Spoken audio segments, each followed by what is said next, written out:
Le corps de l'opposant russe Alexeï Navalny, décédé subitement en prison la semaine dernière, a été remis à sa mère, Lyudmila Navalnaya, a écrit la porte-parole Kira Yarmysh sur le réseau social X samedi.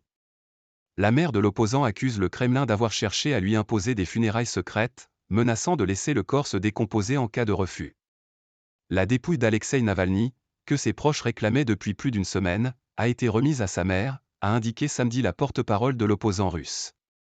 Le corps d'Alexeï a été remis à sa mère, a écrit Kira Yarmysh sur X, ex-Twitter, remerciant tous ceux qui ont exhorté le pouvoir russe à le faire depuis plus d'une semaine.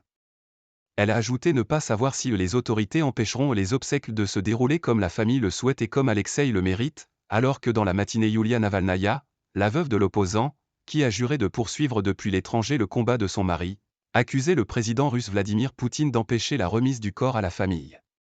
Kira Yarmysh a indiqué que Lyudmila Navalnaya, la mère de l'opposant, se trouvait à Salekart, la capitale du district de Yamalo-Nenetsi, la région de l'Arctique où est mort son fils, dans l'une des prisons les plus dures de Russie.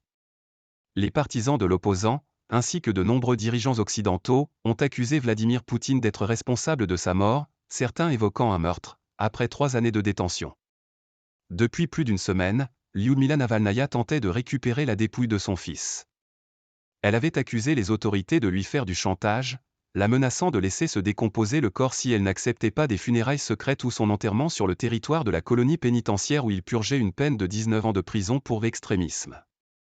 Si les obsèques devaient être publiques, elle risquerait de mobiliser de nombreux partisans de l'opposant et d'être gênante pour le régime de Vladimir Poutine, qui se prépare à un nouveau sacre lors d'un scrutin présidentiel prévu du 15 au 17 mars.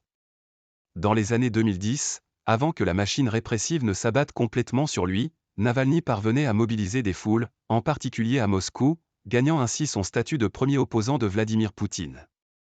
Depuis, il y a eu l'assaut contre l'Ukraine, qui a entraîné une répression sans merci ayant décimé l'opposition. Meurtre. Les circonstances du décès d'Alexeï Navalny, qui provoquait une vive émotion dans le monde entier, restent floues. Selon les services pénitentiaires russes, il serait mort des suites d'un soudain malaise survenu après une promenade. L'équipe de l'opposant affirme que le certificat de décès évoque une cause naturelle, version officielle qu'elle rejette, appelant policiers, militaires ou membres des services de sécurité à lui communiquer toute information sur le meurtre de Navalny. En échange, nous promettons une récompense de 20 000 € et l'organisation de votre départ du pays, si vous le souhaitez. Plusieurs pays occidentaux, révoltés par la mort d'Alexeï Navalny, ont accusé le président russe Vladimir Poutine d'en être responsable. Le Premier ministre canadien, Justin Trudeau a même semblé samedi accuser le président Poutine d'assassinat. Poutine prétend être puissant, mais les dirigeants vraiment puissants n'assassinent pas leurs opposants, a-t-il dit à Kiev au cours d'une conférence de presse avec le président ukrainien Volodymyr Zelensky, à l'occasion du 2e anniversaire de l'invasion russe.